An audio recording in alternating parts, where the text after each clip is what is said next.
Hey, how are you? Good to see you. Um, so today I have some things written down that I wanted to talk about. For whatever reason, I don't feel a whole lot like talking or expressing myself today via talking. That's normal. That's my usual. That's my normal. But I'm going to do it anyway because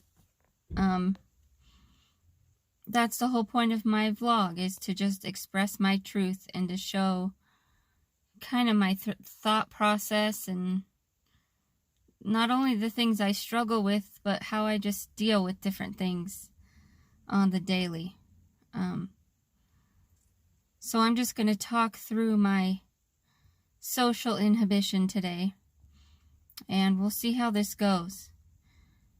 So, and this time of year, I get, my social anxiety seems to get a little worse this time of year. I kind of tend to withdraw, and I think that has to do with a lot of factors that I won't get into, but yeah, I've been really paying attention lately and noticing that it really happens this time of year, that I just can't express myself vocally or outwardly very much. Like I said, I kind of tend to go inward and withdraw, and most of the time, it doesn't matter what time of year, I don't seem to be very expressive, but this time of year, it's a little worse. So if you follow me and my partner Haley on our channel, you probably saw a few of our latest videos, one of them being the Pride events in Ashland, which takes place in October. I know most Pride events take place in June, but ours takes place in October. It was really cool to see, and it was cool to be there, and it was fun and everything. Haley and I both have challenges and things with crowds and people not watching out where they're going, which is especially not safe for Haley. But despite all that, I really had a good time at Pride.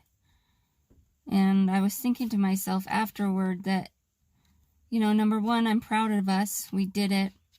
We enjoyed it. We went to the restaurant after and ate, and we just tried to have a good time, and it was great. It was fun. It was good to be there. It felt good. And I was thinking to myself how I've come a long way being comfortable again going to Pride, because it wasn't always, it's kind of a source of pain, I guess, sadness, because when I first came out, to myself at least, I was, say, 16, 17, 18, 19, 16 or 17. And so after that, especially in my young adult life, like 20s and stuff, I really wanted to be a part of the LGBT community. I wanted to go to Pride, and it was just a fun new world, a whole new world that, these people that are out there that are just like me, and, they're gonna accept me for who I am, and that wasn't necessarily the case, because I have other challenges and differences, and it kind of sucks, because Pride, I always wanted to go to Pride. Sorry, I'm not crying, I'm choking. I always wanted to go to Pride. I grew up in the Seattle area, and I would have loved to go to Seattle Pride every year when I was younger. I've actually never been. I would either never get invited, or when I did invite somebody to go with me, they stood me up or sacked out or whatever. And that happened every single time. So I just got to where I wouldn't invite people anymore. So my own hometown pride I never went to because, and it's a shame because it's huge and it's fun, and I hear other people tell stories about, oh, remember that one time we went to Pride, and I never got to experience that, and I was too afraid to go by myself back then. Back then I was even more inhibited than I am now. So, I mean, that's a sort of painful thing over time that I learned to just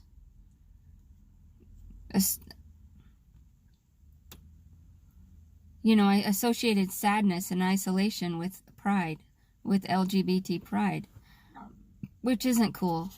So one year when I was in college up in Olympia, I was like, screw it, I don't have friends. Nobody's gonna come around and ask me to go to Pride. So I wanted to go to Pride. And Olympia's Pride is way smaller than Seattle. Like, it was small. So I took myself, sorry, I'm having trouble thinking of what I'm trying to say. I know what I'm trying to say, the words just, they're not coming through. I picked myself up by my bootstraps, I guess, and just went by myself. And I did enjoy it for a little while. I watched some of the performances and everything, and it was cool. And then I went back to my dorm and by myself and hung out by myself as per usual. And that was that.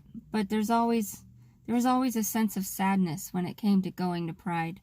So when I went with Haley this last time, and it was so successful, and I had someone to enjoy it with, and we weren't too worried about the drawbacks of it, the risks, the risks and the crowds and the negative aspects of it. Despite that, we were able to just pull it together and enjoy it. I was able to pull it together and enjoy it at the same time while looking out for Haley and myself, for her safety needs and both of our anxiety needs. So, it's been 20 years. 20. How old am I? 38? It's been about 30 years, and I've experienced my first happy Pride, I guess, in Southern Oregon. And for the first time in those 20 years, I didn't look back and remind myself of the pain and the loneliness and the isolation. So that's good. That's a step forward. And yeah, of course there were protesters at Pride, always. I mean, it's to be expected. Not saying it's right, but because they masquerade as Christians, but they're not really Christians. They have so much hate and ignorance in their heart, and they're not willing to see us, all the diversity of beautiful people as they are. They don't want to see it. They refuse to see it. And so what I suggested is that people should go, like a huge group of people should go and like stand in front of them with mirrors so they can see what they look like and sound like. The mirrors will project themselves onto themselves so that the protesters can see what they look like when they're spewing their hate and their vitriol at people. Because there's not a single dark, hateful, sinful soul at those Pride events. Most people there are happy and alive and beautiful and loving and just wanting to celebrate the fact that they're allowed to exist and that the world of inhumanity is so diverse, and it's meant to be diverse, and people are meant to be happy and love each other and not judge each other. So it's just a celebration of that we can be who we are without being persecuted. And we don't want the negativity and the hate around. And I think if giant group of people like plan to be there with the false Christians and hold up mirrors in front of them and their signs, maybe they can actually see what they look like when they're doing that. Another thing I wrote down today that I was going to talk about was I saw a girl that I think had autism that was being chastised for expressing herself by a parent or a carer. It was an older adult who she was with. I don't know if she had autism, but to me it seemed as though she did. And I could totally be wrong, but she was flapping her hands and expressing something. I assumed it to be excitement. It could have been anything. If you've met one person with autism, I always say this, you've met one person with autism. And so literally in her communication, she could have been expressing anything, but the person she was with like chastised her, like, no, don't do that. We don't do that in public, and like pushed her hands down and was like getting mad at her because she quote unquote wasn't behaving. Dude, it's Pride. People are celebrating, waving colorful flags around. People are happy. Things are happening.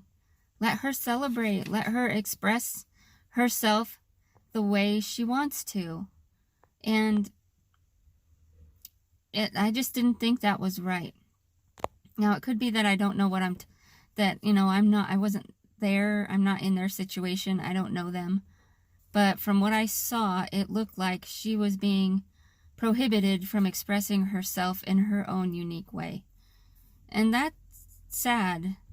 That could be detrimental to somebody's mental health. They'll grow up thinking they can't get excited about things that make them happy because someone told them that, oh no, that's not how we behave. Big deal if she was flapping her hands and making noises.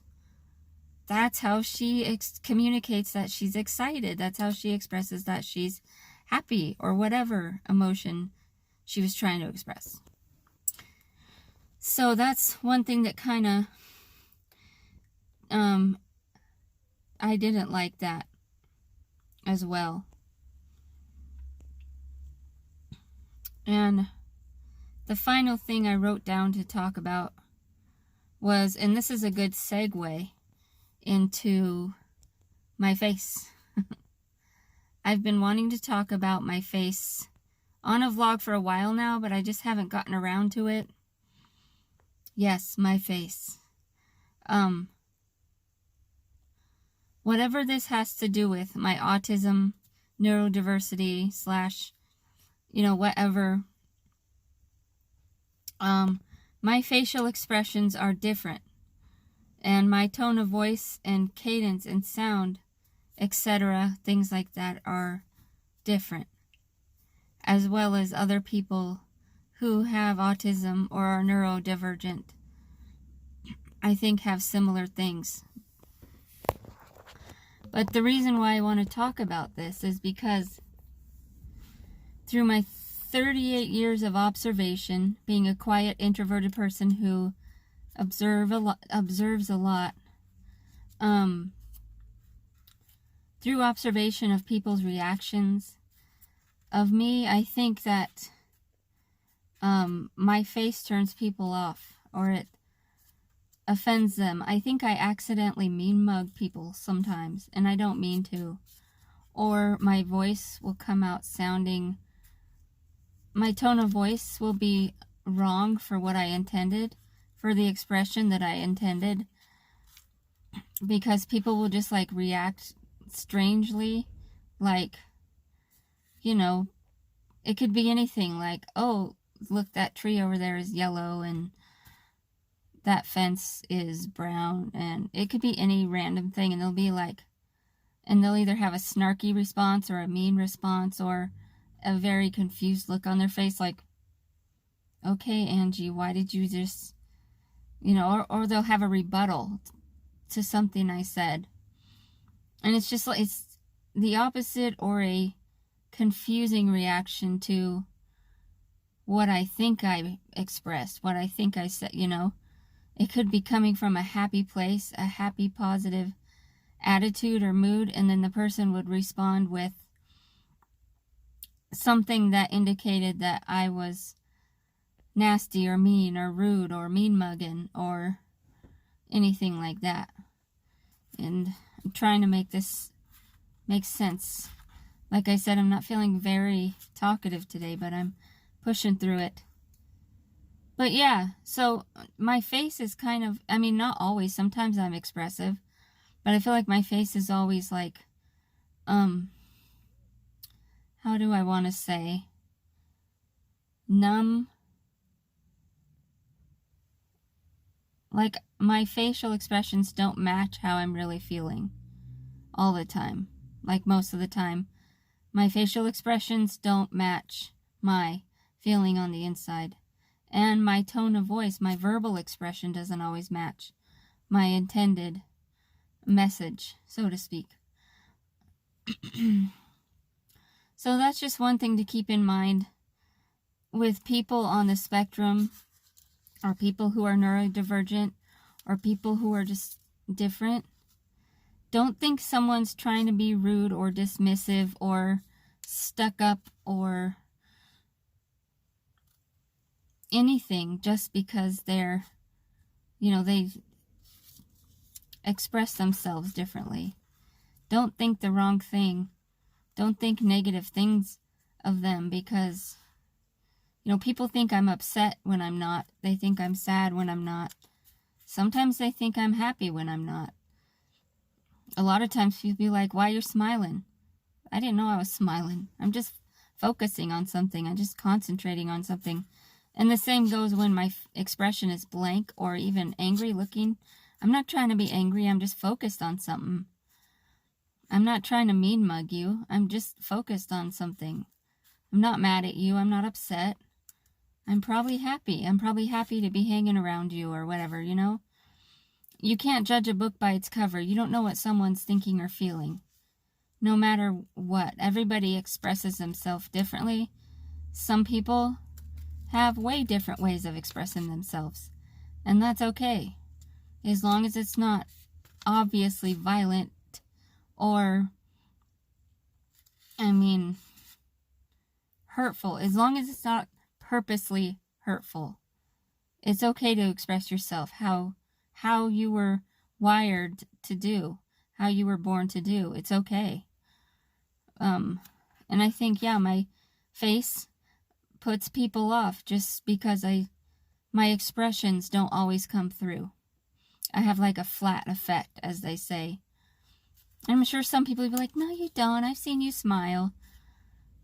No, because I'm on the inside of me. I know the emotion I meant to portray, and I see people's reactions that they don't correspond with the emotion or expression I intended to portray. I even look at pictures and videos, and I don't appear to be smiling, but I remember being happy in the picture and smiling. So that's just one example. And videos, like, why do I look and sound like I'm being an ass? Like, I was happy to be doing that video, and I just didn't come off right. And that happens, I think, with a lot of women on the spectrum. Like, we don't come off right. And people think we're bossy and rude or stuck up or, all these negative things that don't get recognized in women with Asperger's. People just think we're a stuck up, B-word or whatever they think of us. Cold-hearted wench, crazy cat lady, whatever, people think of us. It totally gets missed because people don't realize that we're not trying to come off that way. It's just our expressions are a little different. So that's just something to think about in women on the spectrum land. I hope I